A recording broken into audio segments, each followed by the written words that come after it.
porque tem bastante gente lá. Inclusive, quero deixar aqui o abraço do pessoal lá da Comunhão Cristã, de Curitiba. A minha esposa mandou um abraço para vocês também. Ela não pode estar aqui, que eu estava comentando com o Gabriel, como tem muitos jovens...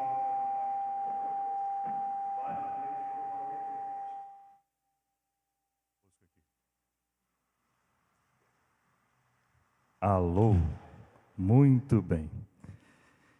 Então, como eu estava falando, muitos deles foram para o retiro e hoje ela está no louvor de manhã à noite. Então aí não teve escala dupla hoje. Ela ficou por lá e eu vim para cá.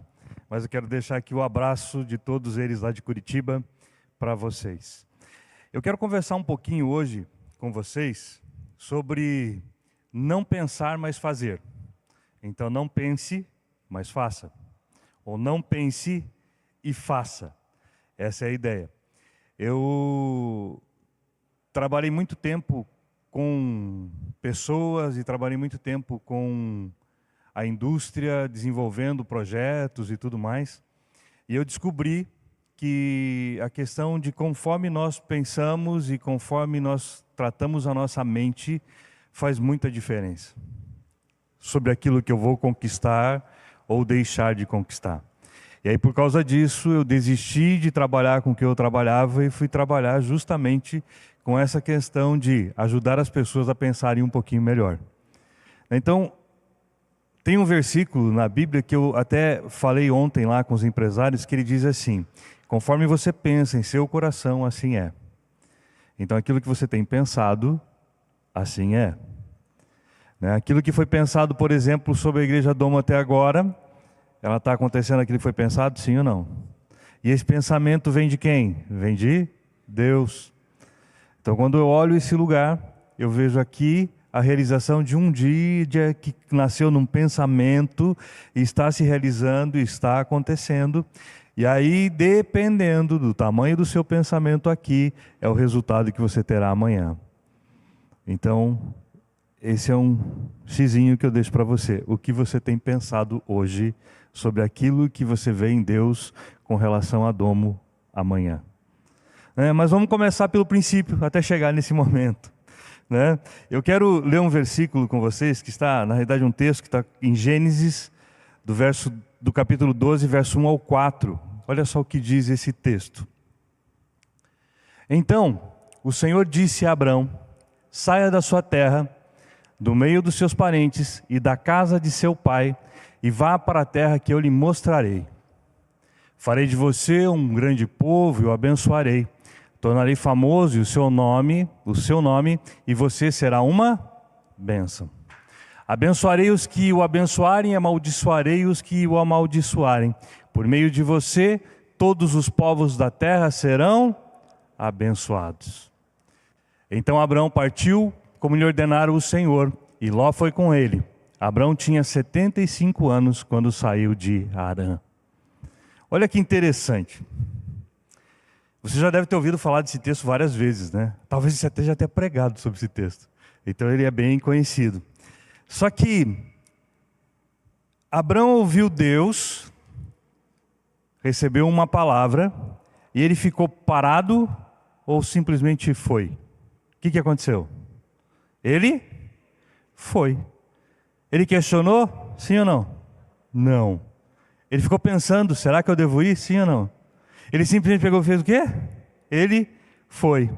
Quando ele ouviu a Deus, ele se encheu de fé de uma forma tão intensa, tão extraordinária, que começou a caminhar em cima daquilo que ele ouviu. E o que ele ouviu? A palavra de Deus. Porque quando Deus falou, é uma palavra. Então ele ouviu o quê? A palavra de Deus. E ele entendeu assim: se Deus disse sim, não existe o não. Deus disse vá, ele não, será? Ele não ficou pensando, mas cara, eu já estou com 75 anos, velho. Eu vou sair daqui agora. Já estou arrastando o pezinho. É ruim, hein? Não, eu vou para onde? Que é isso? Vou largar tudo que eu tenho aqui e vou para outro lugar. E o mais engraçado, ele estava começando nessa caminhada com Deus. Ele simplesmente ouviu E foi. E não ficou assim, mas a minha esposa está velha. Mas eu estou velho. Mas eu não vou conseguir. Mas é difícil. Mas eu não sei como é que é. O que eu vou encontrar lá? Mas e se eu for lá e for ruim? Mas e se eu for lá, tá bom, for mais ou menos bom? Aqui tá tão legal, tá tão quentinho, tá tão gostoso. Eu não vou sair daqui. E vai que é coisa da minha cabeça. Ele simplesmente ouviu a palavra e foi. Quero te fazer um pedido. Faz assim com a sua mão. Olha para ela. Está vendo? Isso aqui tem no máximo 0,05 metro quadrado. Diz a lenda. Né? Eu perguntei para o Google e o Google disse isso. Eu não medi. Tá bom? Agora faz assim. Coloca aqui na sua cabeça. Se isso aí tem 0,05 metros quadrados, essa é a área, é o terreno que se travam as maiores batalhas da humanidade dentro da sua mente. É um espaço tão pequeno que altera o curso da vida das pessoas. A nossa mente, ela é tão interessante que ela te joga ou num buraco ou ela te exalta. Depende de onde ela estiver colocada. E é um espaço tão pequeno. É o lugar onde chega a dúvida. É o lugar onde eu não sei se vou, se fico. Será que foi Deus? Será que é coisa da minha cabeça? Será que é o diabo? Será que é o anjo? Será que é isso? Será que é aquilo? Vem essas dúvidas. O texto de Provérbios 4:23 é exatamente aquele texto que eu acabei de ler para vocês. Ele diz assim, acima de tudo guarde o seu coração, pois dele origina o quê? A vida. Uma outra tradução diz, tenha cuidado com o que você pensa, pois a sua vida é dirigida pelos seus pensamentos. Toma muito cuidado com o que você pensa, porque a sua vida é dirigida pelos seus pensamentos. A sua vida está dirigida por um espaço de 0,05 metro quadrado, que dependendo de como tiver colocado, é um negócio terrível. É tenebroso. É tenebroso. E a nossa mente, ela faz parte do quê? Da alma. Mente, vontade e emoções. Eu falei um pouquinho sobre isso ontem. Né? Então as nossas emoções estão colocadas ali, as nossas vontades estão colocadas ali. E dependendo de como isso estiver direcionado, e dependendo para onde eu estiver olhando, eu vou tomar decisões que elas não são as mais adequadas para nós. Olha o que diz esse texto de Romanos 7, do verso 18 ao 25. Sei que nada de bom habita em mim, isso é, na minha carne, porque eu tenho o desejo de fazer o que é bom, mas não o faço. Pois não faço o bem que desejo, mas continuo praticando o mal que não desejo. Ora, se faço o que não desejo, já não sou eu quem o faz, mas o pecado que habita em mim. Então, encontro uma lei contra o meu desejo de fazer o bem. O mal está presente em mim. No íntimo do meu ser, tenho prazer na lei de Deus. Mas vejo outra lei atuando nos meus membros, ou nos membros do meu corpo, guerreando contra o íntimo do meu ser, tornando-me prisioneiro da lei do pecado que está em mim. Miserável homem que sou, quem me libertará deste corpo sujeito à morte? Graças a Deus por Jesus Cristo, nosso Senhor. De modo que, com a mente, eu próprio sou o servo da lei de Deus, mas com a carne sou escravo da lei do pecado. Olha que interessante. Talvez vocês são muito jovens para isso, a maioria das pessoas aqui, mas tem alguns que têm uma experiência parecida com a minha. Tinha um tempo que tinha um desenho chamado Pica-Pau, né? Ou Tom e Jerry também, né? São desenhos de 1978, que vocês não tinham nem pensado em nascer ainda. E aí é engraçado que aparecia lá no Tom, no Jerry ou no Pica-Pau, de um lado um anjinho e do outro lado um diabinho. De um lado o Espírito Santo, do outro lado o Espírito do Cão. Né? De um lado dizendo que tem que fazer certo, do outro lado dizendo que não era desse jeito. Quantas vezes você olhou para o negócio e falou, mas será que é, será que não é? Por que dessa batalha? Porque a gente fica assim, existe dois Silmar dentro do Silmar. Existem dois de você dentro de você. Existe você no espírito e existe a tua alma. A tua alma dizendo assim: Espírito, cala a boca, eu não quero ser assim, eu quero, sabe o quê? Eu quero fazer isso e isso. Não, mas isso não está correto. Isso aqui não é assim que a palavra diz. Não, mas eu quero fazer. Não, mas não é isso. Não, mas eu quero esse prazer momentâneo. Eu quero essa alegria. Olha, isso aqui é bom, é bonito, é agradável aos olhos, pode ser saboroso. E aí condena a minha vida inteira. É essa discussão que existe dentro de nós o tempo todo. Ah, mas eu já sou livre em Cristo Jesus, já aceitei Jesus, está tudo certo, eu sou salvo. Sim, mas essa coisa sempre está batendo na porta e dizendo assim: ei, escuta aqui. Está sempre chamando para descer no porão para ter uma conversa com Deus. Porque ele não... Cara, se Satanás viesse com um garfão aqui, vamos fazer essa cenografia de que o pessoal pinta por aí, né? Se ele viesse com um garfo, com um chifre, um rabo bem grande, vestido de preto e vermelho, nada contra os atleticanos ou flamenguistas, né? Mas é o que o pessoal coloca, né? Nada contra, mas eu já não gosto de rubro-negro por causa dele, porque eu não gosto de atleticano mesmo, e se for flamenguista eu também não gosto a nível de futebol, mas a gente continua sendo irmão em Cristo Jesus, tá bom? Beleza, eu sou do Alto da Glória, lá de Curitiba, que é o Coxa. Muito bem, voltando aqui. Então, se ele viesse transfigurado dessa forma, você olharia e se dizia: vou sair correndo desse bagulho. Não é o que você vai fazer? Mas nunca que ele vai vir assim. Ele não é tonto. Ele tem pelo menos 6.000 anos de experiência para te enrolar. Ele vai chegar e vai te dar um maior tombo, cara. É o maior vendedor da desgraça. Quando você vê, nossa, eu entrei nessa. Sabe aquela coisa que o cara começa a falar? Aquele resort que você compra para pagar em 50 anos? Já viu disso? O cara te chama para participar de um jantar, ele te dá 2 dias num hotel, aí não sei o que, começa a te falar, tal, começa te vendendo um negócio a 165 mil reais, ele te vende por 55, você vai para casa, pensa que fez um baita do negócio, quando acorda de manhã, fala assim: meu Deus, o que eu fiz ontem? É mais ou menos isso que o capeta faz. E você trabalha com vendas e ainda é ludibriado por um negócio desse. Eu não sei, talvez você não tenha passado por isso. Eu já. E aí eu me liguei e tive que desfazer o negócio no outro dia, né?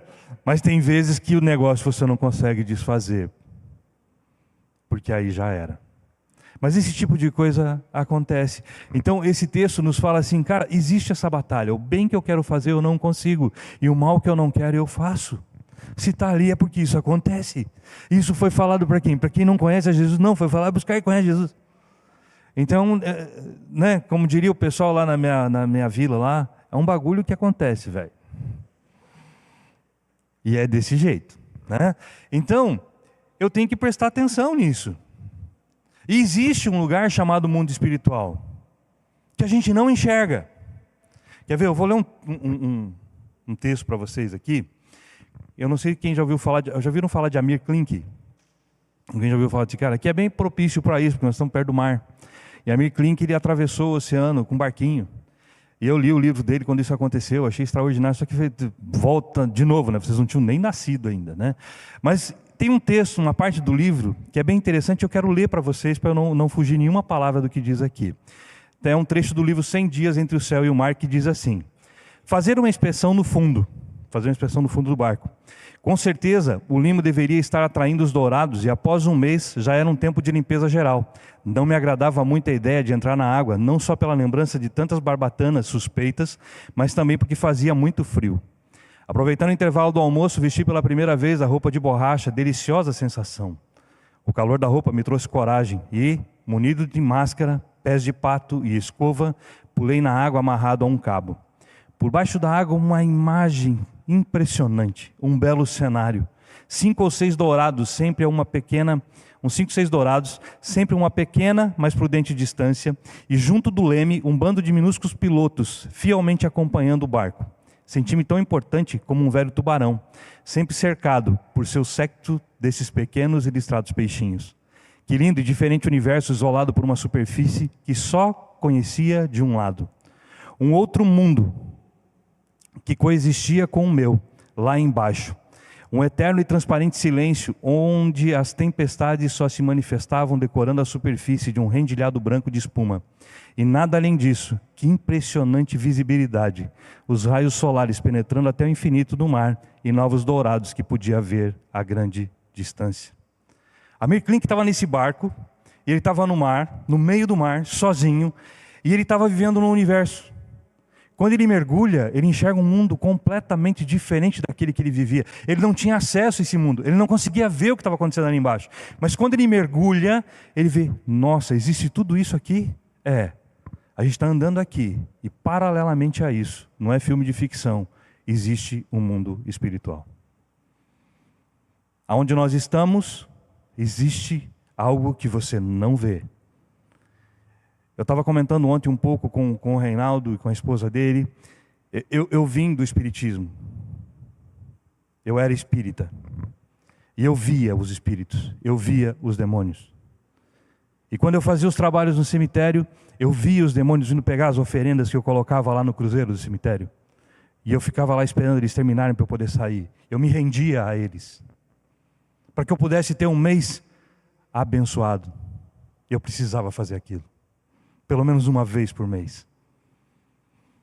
Quero abrir um parênteses aqui. Com Cristo Jesus, uma vez com Ele, você nunca mais precisa fazer um sacrifício. Eu precisava fazer todos os meses. E se não fizesse, eu sofria as consequências de não fazer esse sacrifício. E esse mundo espiritual, ele existe. E ele está aqui. Tanto que a Bíblia diz, a nossa luta não é contra carne e sangue. Então, esse mundo, ele verdadeiramente existe. Só que eu e você, assim como Amir Klink não conseguia ver o que estava embaixo do barco, nós não conseguimos perceber ele. Por que isso acontece? Porque os nossos olhos espirituais foram fechados quando nós estávamos, quando Adão caiu. Nossos olhos espirituais foram fechados, mas quando nós voltamos a Cristo, nós temos esses olhos espirituais novamente abertos. Só que muitas vezes a gente negligencia que esse mundo está aqui, a gente está andando com ele. Você entra num determinado lugar, você não sente um lugar pesado, esquisito, estranho. Parece que ele está escuro, fechado. Está cheio de demônio naquele lugar. Eu não sei se você já teve a oportunidade de perceber isso. Lá em Curitiba,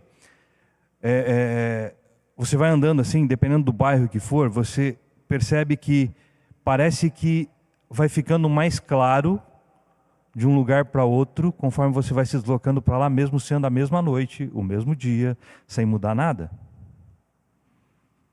Aí você vai ver que aquele bairro que parece ser mais escuro, é um bairro onde tem mais violência, onde tem mais morte, onde tem mais problemas.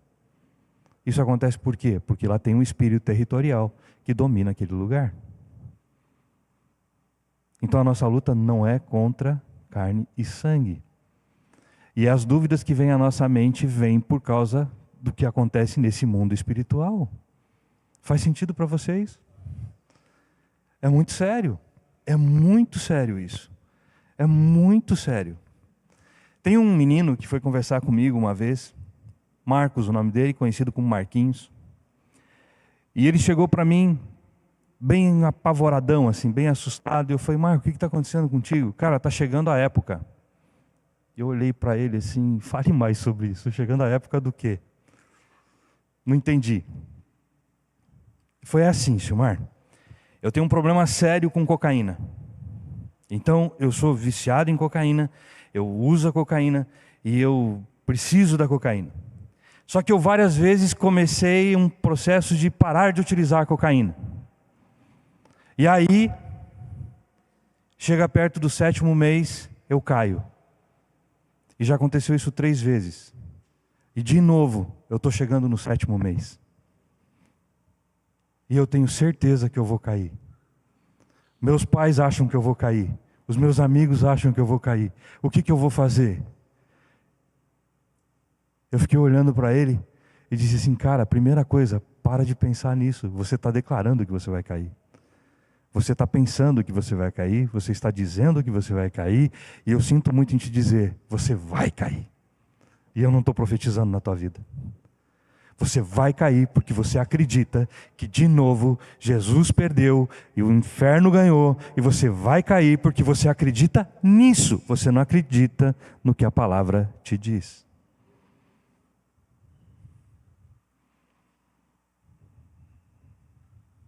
Porque conforme você pensa em sua alma, assim é Provérbios 23, 7. Aquilo que você acredita, assim é. 1 Coríntios 2, do 10 ao 13, diz assim. Mas Deus nos revelou pelo Espírito, porque o Espírito a todas as coisas prescruta, até mesmo as profundezas de Deus. Porque qual dos homens sabe que as coisas do homem, senão o seu próprio Espírito que nele está? Assim também as coisas de Deus. Ninguém as conhece, senão o Espírito de Deus. Ora, nós não temos recebido o Espírito do mundo, e sim o Espírito que vem de Deus, para que conheçamos o que por Deus nos foi dado gratuitamente. Disso também falamos, não em palavras ensinadas pela sabedoria humana, mas ensinadas pelo Espírito, conferindo coisas espirituais com espirituais. A palavra, ela é Espírito. E eu não vou lutar contra um espírito no meu braço.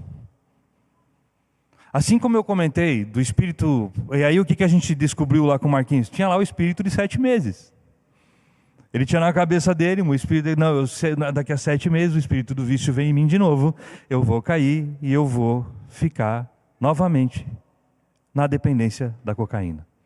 Só que existe um espírito do medo, existe o espírito da insegurança, existe o espírito da angústia, existe o espírito da escassez, existe N espíritos que você olha para trás e diz assim, nossa, vai faltar, no final do mês eu não vou ter dinheiro.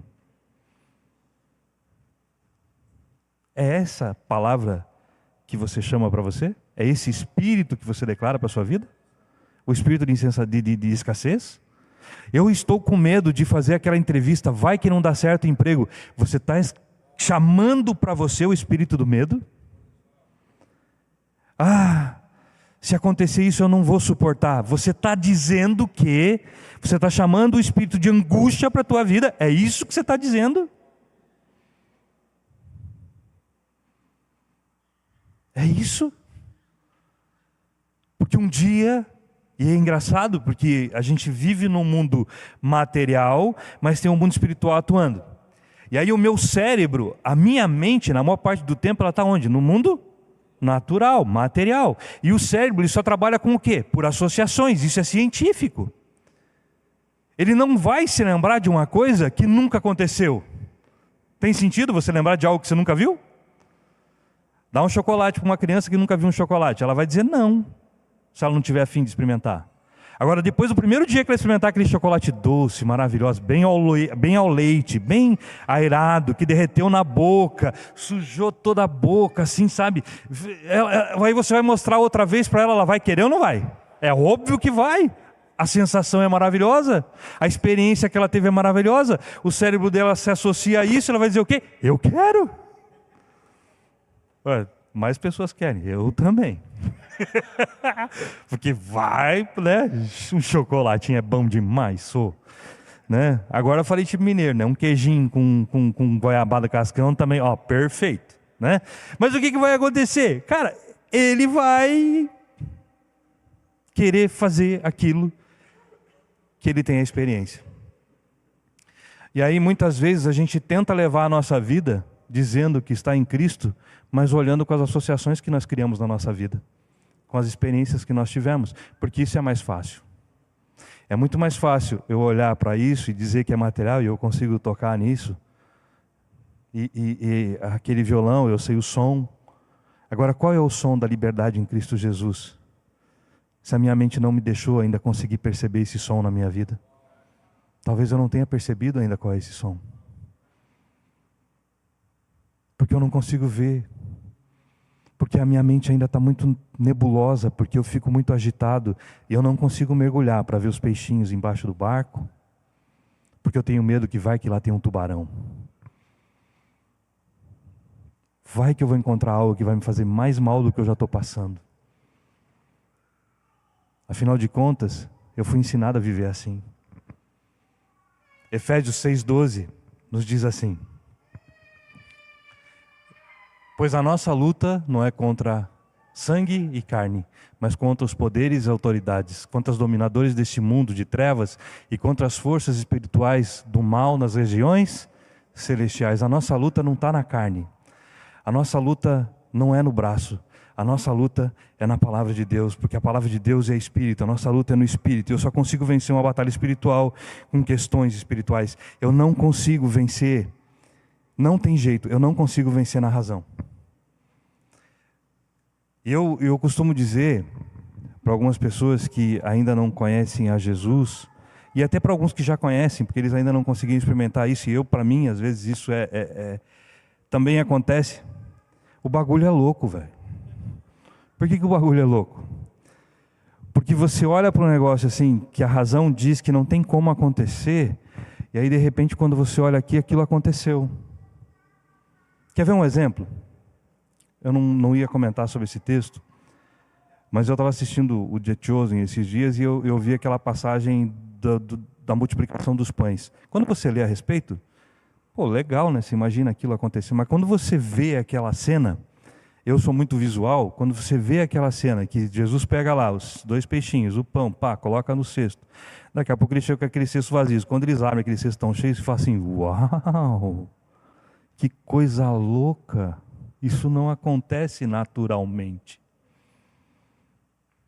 Só que com Jesus, nada acontece do jeito que você imagina que é natural. Com Jesus, qualquer coisa, a mais simples, é sobrenatural. Só que eu preciso entender que, inclusive, as coisas mais simples, eu preciso deixar o sobrenatural de Cristo agir na minha vida. Porque se eu me perco achando que eu estou fazendo, o inimigo vem e começa a me trazer pequenas dúvidas. Que elas começam a crescer, crescer e crescer. E é tipo aquele sapo que é colocado numa panela com água fria para esquentar, e daqui a pouco quando ele vê, ele ficou cozido, fervido e morreu e nem percebeu. Porque se ele fosse colocado numa água fervente, ele pularia. Então o inimigo nunca vai chegar na tua mente de uma maneira de fazendo estardalhaço. Ele vai chegar devagar. Ele vai chegar com uma pequena dose. Ou você acha que o viciado em cocaína já toma uma overdose na primeira vez? São sempre pequenas doses que vão crescendo conforme o dia vai passando, conforme as coisas vão acontecendo. E essas pequenas doses vão aumentando, e quando você vê, você morreu. E nem percebeu. E aí o mais engraçado, você continua na igreja, você continua crendo, mas você está morto. Porque ele anulou a tua fé, ele anulou o teu crer nele, em Cristo Jesus. E esse ele que anulou é o inimigo, é Satanás. E você continua louvando tal, e às vezes você está anulado por pequenos pensamentos que foram introduzidos em sua vida. Porque a Bíblia diz, se você não tiver nenhuma dúvida, tudo que você pedir você vai conseguir ter. Mas nenhuma. Tem uma mensagem que eu falo sobre o grão de mostarda, que ele fala, sobre ter uma fé igual ao tamanho de um grão de mostarda.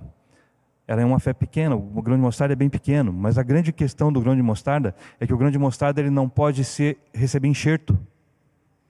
Se você enxertar um grão de mostarda, ele não desenvolve, ele não nasce, ele não cria nada. Então, ou seja, a fé tem que ser igual a um grãozinho de mostarda, você não pode enxertar nada, é só ele. Então eu não posso enxertar nada naquilo que é Cristo, é só Cristo. Se eu enxertar qualquer coisa, ele vai ficar olhando assim e dizer assim, eu não posso ir contra a minha palavra. E ele olha, larga isso, e você está enxertando algo. Aí lá, não, eu estou enxertando não sei o quê, aí larga, eu estou enxertando o humanismo, larga isso, eu estou enxertando isso, eu estou enxertando aquilo, eu estou enxertando. E aí ele olha, eu não consigo fazer, não adianta você ficar se debulhando em jejum e oração. Você está enxertando outras coisas, na verdade, que sou eu. Não posso enxertar nada.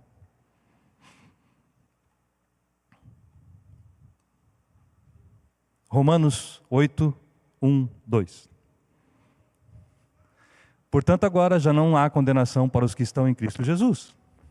Porque em Cristo Jesus, a lei do Espírito da vida libertou você da lei do pecado e da morte. Ou seja, em Cristo Jesus, você é o cara. Então veja, a primeira parte desse não pense, só faça, que eu queria trazer para você, é justamente essa questão da nossa batalha. A batalha que a gente trava todo dia. Naquilo que eu estou vendo e naquilo que eu coloco a minha fé. Naquilo que é visível e naquilo que é invisível. E isso acontece com a grande maioria das pessoas. Talvez com vocês não aconteça, mas com a grande maioria das pessoas acontece, inclusive comigo. Existem dias que eu olho assim, cara, não pode ser. Depois daqueles 5 minutos você fala assim, não tem nada a ver. Em Cristo isso não é verdade. Mas dá uns 5 minutos de bobeira, né? Então, sendo assim, se primeiro eu tenho uma grande batalha, o segundo passo é, vamos seguir as instruções? Salmos 24, do 7 a 10, diz assim: levantem, ó portas, as suas cabeças, levantem-se, ó portas antigas, para que entre o Rei da Glória. Quem é este Rei da Glória? O Senhor forte e valente, o Senhor valente nas guerras.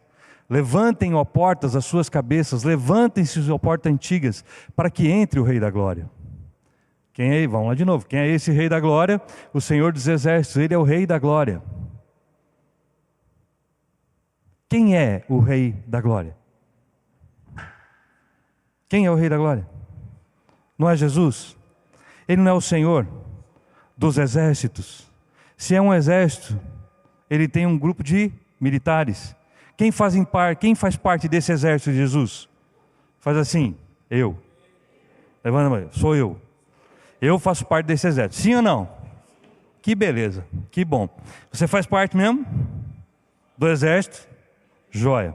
Eu fui fazer uma pequena pesquisa sobre ordem militar.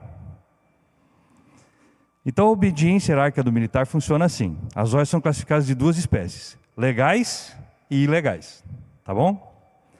As ilegais são subdivididas da seguinte maneira: ordens não manifestadamente ilegais. O que é uma ordem que não parece ser ilegal? É aquela que, embora ilegal, pareça subordinado, que é uma coisa que ele deveria fazer. Então o cara dá uma ordem ilegal para ele, mas ele não percebe que aquilo não é legal. E as outras que realmente, quando acontece, elas são ilegais. Qual é?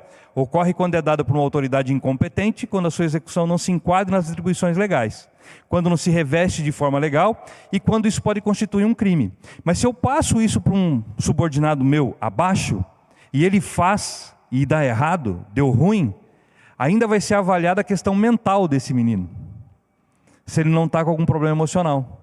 Então veja, para ser considerada verdadeiramente uma ordem ilegal dada por um militar, tem um monte de passo para ser feito. Beleza.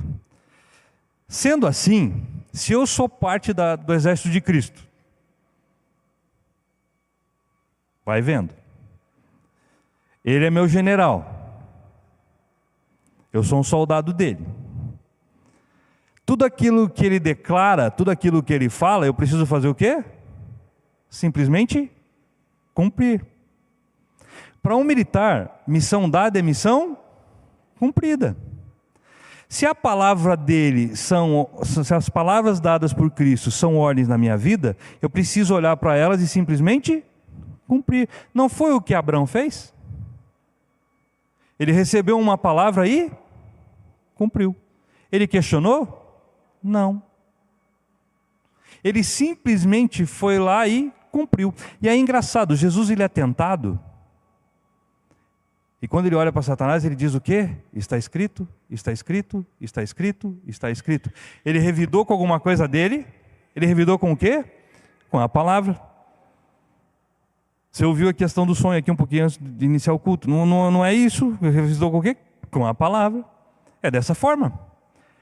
Marcos 11, 23 e 24. Em verdade lhes digo que se alguém disser a esse monte, levante-se e atire-se no mar, e não duvidar no seu coração, mas crer que acontecerá o que diz, assim lhe será feito. Portanto eu digo, que tudo que pedirem em oração, creiam que receberão, e assim sucederá.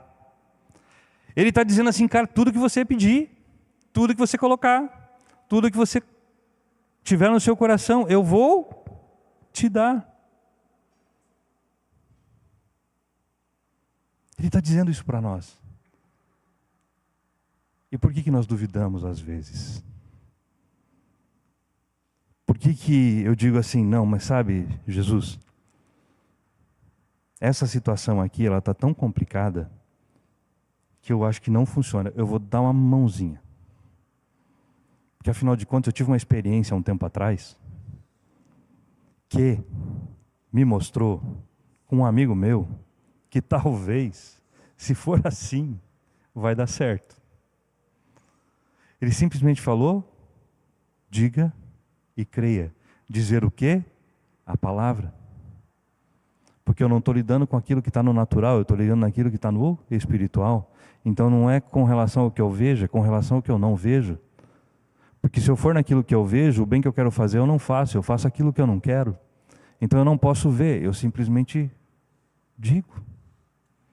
Porque a palavra dele diz para eu dizer. E tem um outro texto que diz assim, em Salmos 24:1. Do Senhor é o quê? E o que mais? E o que mais? Então a Bíblia está dizendo que o quê? Que tudo é do... Tudo que nela existe é de quem? E todos que vivem nela é de quem? Então você é de quem? Tudo que está aqui é dele. Por que você tem medo de perder aquilo que não é seu? E aí, porque eu tenho medo de perder aquilo que não é meu, eu não faço. Mas não é meu. Mas eu acho que é meu. Mas não é meu. A Bíblia diz que não é meu. Tudo é do Senhor. Então se eu estou fazendo é dele, velho. Mas eu estou com medo de perder. Mas vai perder o quê? Sabe aquela pessoa que passa a vida inteira declarando: eu não tenho nada, eu não tenho nada, eu não tenho nada. E vem uma enchente. Depois da enchente você conversa com ela: eu perdi tudo, eu perdi tudo, eu perdi tudo. Mas perdeu tudo o quê? Agora há pouco você não disse que não tinha nada? É tipo isso. Já ouviram essa? Eu já vi uma entrevista assim uma vez. E é sério, não é piada. É vida real. Olha esse texto de Mateus 6, 28, 31. Já viu esse texto 598 mil vezes. Né? Por que vocês se preocupam com roupas? Vejam como crescem os lírios do campo. Eles não trabalham, nem tecem. Contudo, digo a vocês que nem Salomão em todo o seu esplendor vestiu-se como um deles. Se Deus veste assim a erva do campo, que hoje existe e amanhã é lançada no fogo, não vestirá muito mais a vocês, homens de pequena fé? Portanto, não se preocupem dizendo: o que comeremos, o que beberemos, ou o que vestiremos. Olha só. Ele está dizendo para você: não se preocupe. Ele está dizendo para você: relaxa. Fica suave na nave. Eu estou com você.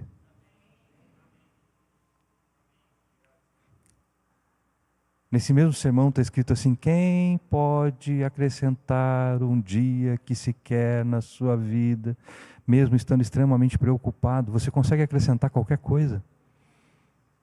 Eu consigo? Não. Esse texto é verdade, sim ou não? Se é verdade, por que a preocupação assola a nossa mente todos os dias? Está muito ligado àquela batalha que eu falei para você. Porque é difícil eu levantar de manhã e eu olhar para tudo, é boleto vencendo, é criança doente, é eu com câncer, é a dificuldade, eu olho tudo, eu falo assim: meu Deus, aonde está a solução disso? Eu não vejo, Deus, eu preciso fazer alguma coisa. Não, você só precisa dizer a palavra. Ah, Silmar, você fala isso porque você tem uma vida boa. Não vou falar sobre a minha vida para você. Mas, cara, tem dias que eu tenho vontade de chutar tudo e dizer assim: não, não vai dar. E aí, de novo, dá só aqueles 5 minutos. Eu falo assim: não, Deus. A tua palavra diz que em você eu posso todas as coisas. A minha mente está dizendo agora que não dá, eu não consigo. Eu olho para a situação e eu vejo que não tem como. Mas a tua palavra me diz, Deus, me faz enxergar isso, Senhor. Eu não aguento mais, mas o Senhor pode me mostrar, Senhor. A tua palavra diz que eu sou mais que vencedor no Senhor. A tua palavra diz que eu posso todas as coisas. A tua palavra diz que aonde eu coloco a minha mão é abundante, prospera. A tua palavra diz que não existe mais doença, porque o Senhor levou todas as coisas naquela cruz. Por que eu ainda sinto essa dor? Eu preciso declarar isso. E aí eu não consigo ver, porque óbvio, eu não vou ver, porque o inimigo não quer que eu veja. Mas mesmo não vendo, eu faço o quê? Eu declaro, porque eu sei que embaixo do barco existe algo extraordinário. Eu sei que existe um mar e um oceano para mim. Só que no momento que a gente está passando a dificuldade, eu sei como é que é. O próprio Jesus estava lá no Monte das Oliveiras, suando sangue. Oh Deus, será que dá para passar isso aqui? Porque não é fácil. Mas nele, nós podemos todas as coisas. Olha só, uma pessoa que entendeu bem o que é seguir essa palavra. Jó 1. Ao ouvir isso, Jó levantou-se, rasgou o manto, rapou a cabeça e então prostrou-se com o rosto em terra em adoração.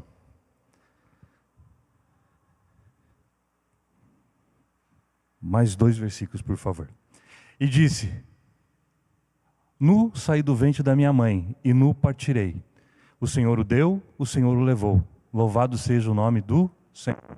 Em tudo isso Jó não pecou, nem culpou a Deus de coisa alguma. É aquilo que eu falei para vocês, ele perdeu tudo, mas ele entendia que tudo que ele tinha era de Deus. Então ele sabia que ele não tinha perdido nada. Porque quando ele chegou, ele estava zerado. Naquele momento ele estava o quê? Zerado igual. Né? Estava zerado, velho. Por quê? Porque ele não ganhou. Tudo que ele tinha veio de Deus. E isso foi tão extraordinário, tão forte na vida dele, que ele não reclamou nem um pouquinho. Ele não reclamou, porque ele entendeu. E é assim, às vezes a gente está no momento de dízimos e ofertas, e diz assim, você vai dizimar, você vai ofertar, não porque você quer alguma coisa de Deus, você vai fazer isso porque você entende que Deus já te abençoou. No começo, eu entendia que dar dízimo, eu estava fazendo isso para o devorador não detonar o que tinha lá em casa. Aí eu dava dízimo por medo. E o mais engraçado, que sempre faltava. Eu falei, Deus, esse bagulho está errado. Até o ponto que chegou assim, eu tenho que optar entre dar o dízimo ou pagar minhas contas. Eu optei por dar o dia, por pagar as contas e larguei o dízimo. Porque não sobrava. E aí faltava mais ainda. O meu princípio crente foi assim. Eu falei, não, tá louco? Não tem como. Tanto que eu já olhava para pastor e dizia assim, nossa, véio, pastor é tudo encostado. Olha eu aqui. A última coisa, e eu estou falando para você, é verdade pura. Eu estava conversando lá. Eu ouvi assim, legal, você é bacana porque você é franco. Não, era desse jeito mesmo. Era tipo assim, olhava para o pastor e dizia assim, não, pastor é tudo vagabundo. Na minha cabeça, perdão da expressão. Mas era a forma que eu entendia. Era a forma que eu entendia isso. E vou contar para vocês, a primeira vez que eu sentei para conversar com o Pio, eu nunca tinha visto ele na vida. Eu fui pedir uns conselhos para ele, daí eu falei assim, eu mudei minha visão com relação a pastor, porque para mim antes, pastor era tudo largado, era tudo encostado. Ele ficou me olhando assim, por uns longos 3 minutos. Interessante seu pensamento. Ficou nisso. Ainda bem que a gente é amigo hoje. Né? Mas veja, são coisas que a gente às vezes não consegue entender, porque a gente quer olhar com o nosso olhar, não, é meu, eu vou brigar por isso, eu vou me matar por isso, porque afinal de contas é meu. Não, foi Deus quem te deu. Deus te deu a capacidade, Deus te deu a habilidade, Deus te deu as coisas. Eu sou um tremendo de um jogador de futebol, eu sou um Neymar.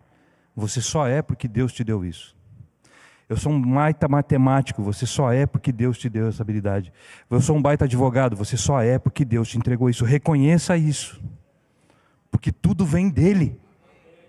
E se vem dEle, só utilize esse talento, multiplica ele e abençoe as pessoas. E aí o resto vem. O resto acontece, porque você está honrando a Ele com aquilo que Ele te deu. Faz sentido isso? Quando eu entendo quem eu sou em Cristo Jesus, uau, não é para ninguém, não dá para ninguém, tá bom?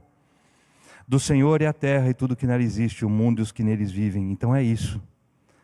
Olha só, Espíritos enganadores podem trazer pensamentos ruins, o engano, pode trazer tudo isso, mas tudo isso é vencido pela palavra de Deus. Eu estou para concluir aqui já, está dando os meus 45 minutos, né? Estamos nas 11 horas, então se você quiser subir, me disseram que às 11 horas poderia subir, então fique à vontade, né? Eu fiz uma pesquisa como funcionavam as coisas aqui antes, eu estou dentro do horário, ok? Não, está tudo certo, está no esquema aqui, né? Veja só, a palavra de Deus é a única que vence esses espíritos, é ela. Olha o que diz Lucas 10:19.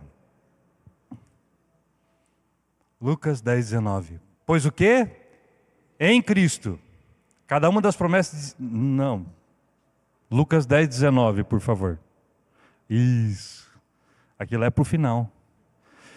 Dei a vocês a autoridade para o quê? Pisarem sobre cobras e escorpiões. E sobre todo o quê? O poder do inimigo. Nada o quê? Lhes causará dano. Quem tem essa autoridade? Quem tem essa autoridade? Eu.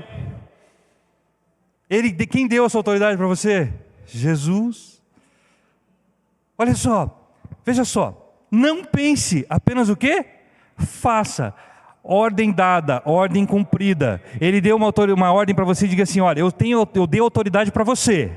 Você pode pisar no escorpião, você pode pisar na serpente, você pode pisar no pescoço do capeta, você pode pisar no pescoço da escassez, você pode pisar no pescoço da dor, você pode pisar no pescoço da falta, você pode pisar no pescoço da angústia, do medo, da insegurança, da doença. Eu te dei essa autoridade, eu dei essa autoridade para você. Vá lá, não pense que é mentira, só simplesmente faça. Ordem dada é ordem cumprida. Você está com Jesus, vai lá, pisa, dá uma bica e acabou. Porque você tem essa autoridade. Porque Jesus te deu isso. Veja quem você é em Cristo. Tenha plena convicção de quem você é em Cristo. Se olha no espelho e diz assim, cara, eu sou forte demais nesse Jesus. Satanás, você é nada. Porque eu sou tudo nele. Porque eu posso todas as coisas nele. Fica olhando no espelho e declara isso para você, se você não acredita nisso ainda. Até você acreditar. Ah, mas é mentira. Então mente para você até você acreditar que é verdade. Os caras não falam isso por aí, para você mudar uma atitude. Então mente para você até você acreditar. Se você não acredita, mente para você então. Faz isso. Porque você pode todas as coisas naquele que te fortalece.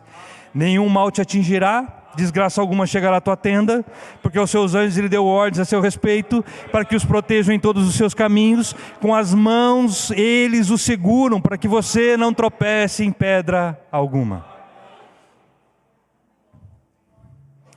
E aí, esse versículo, hoje de manhã eu estava pensando, lá no hotel, e esse versículo estava um pouquinho acima, e me veio esse versículo novamente, eu coloquei aqui, para o final.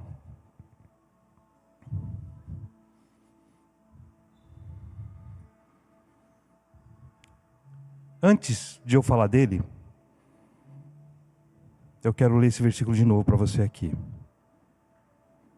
Eu lhes asseguro que se alguém disser a esse monte, levante-se e atire-se ao mar, e não duvidar em seu coração, mas crer que acontecerá o que diz, assim lhe será feito. Portanto eu lhes digo, tudo o que vocês pedirem em oração, creiam que já o receberam, e assim lhe sucederá. Eu lhe asseguro que se alguém disser, levante-se e atire-se ao mar, e não duvidar em seu coração, mas crer que acontecerá o que ele diz, assim lhe será feito. Portanto eu lhes digo, que tudo aquilo que vocês pedirem é uma forma de dizer, e crerem no seu coração, assim sucederá. 4 vezes esse versículo está dizendo, dizer, declarar, falar. Então para que qualquer coisa possa concluir-se na sua vida, você precisa dizer, você precisa declarar, você precisa falar. Falar o quê? A palavra de Deus. E aí depois que você disse, eu digo, você vai crer em seu coração. E você vai jogar um monte daqui para lá. A maior dificuldade que você tem será vencida, porque você disse a palavra de Deus. Encontre a palavra que se encaixa exatamente naquilo que você precisa. E declare essa palavra. Creia nela, sem duvidar. Porque sabe o que acontece? Vamos lá para esse último versículo. 2 Coríntios 1:20. Pois em Cristo, cada uma das promessas de Deus é sim. Por essa razão, por meio dele dizemos o quê? Amém, para a glória de Deus. Esse versículo está dizendo aqui que tudo aquilo que está escrito na Bíblia, por causa de Cristo Jesus, já é o quê? Sim. Para mim só resta fazer o quê? Ou para eu, né? Meu Deus, para mim fica... né? O que eu tenho que fazer? Eu tenho que simplesmente crer que é verdade, entender como uma ordem, cumprir o que essa palavra diz, dizer amém, receber e desfrutar. Não existe não quando ele diz sim. E ele disse sim para você. Jesus disse sim para você. Jesus disse sim para mim. E aí a pergunta que eu quero fazer para você é: o que você tem dito sobre a sua vida? O que você tem dito sobre o seu trabalho? O que você tem dito sobre o seu casamento? O que você tem dito sobre os seus relacionamentos?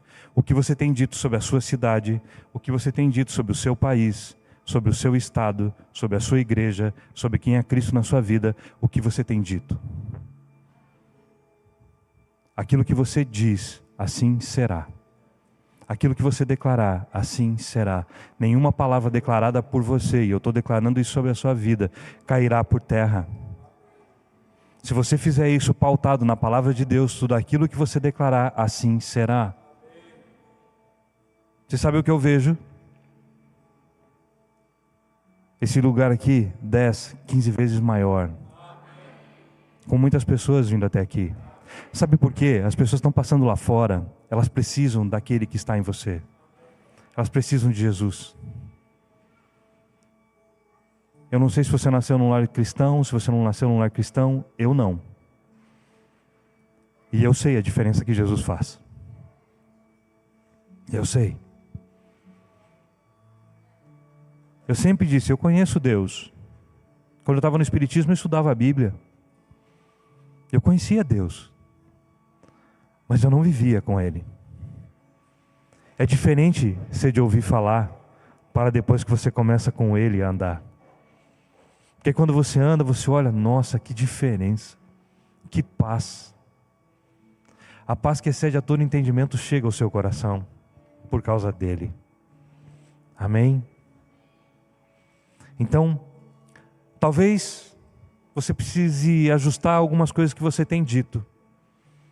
Preste atenção nisso e mude essas palavras, para que você possa desfrutar da boa, perfeita e agradável vontade de Deus na sua vida. Amém? Senhor Jesus, eu quero te agradecer pela oportunidade de estar aqui com os meus irmãos. Pertencer à família de Cristo é tão extraordinário, porque você conhece pessoas em todos os lugares da terra. E aonde você chega, parece que você está na sua casa, porque na realidade nós estamos na sua casa, na casa de Deus. E eu me sinto em casa quando eu estou aqui. Obrigado por isso. Obrigado, Senhor, por tudo aquilo que o Senhor tem derramado neste lugar. Eu quero declarar abundância, eu quero declarar vitória, eu quero declarar a tua paz, eu quero declarar multiplicação, eu quero declarar que as pessoas, quando passarem aqui na frente, elas vão se sentir atraídas por algo chamado teu Espírito nesse lugar. Elas sentirão desejo de entrar, porque elas vão dizer, o que tem ali? E elas serão pescadas, capturadas, levadas até o Senhor. Nós declaramos que muitas pessoas se converterão a Ti, muitas pessoas voltarão à Tua casa, por causa do Teu poder e da Tua graça. Muito obrigado, Jesus. Nós te agradecemos. Amém. Amém.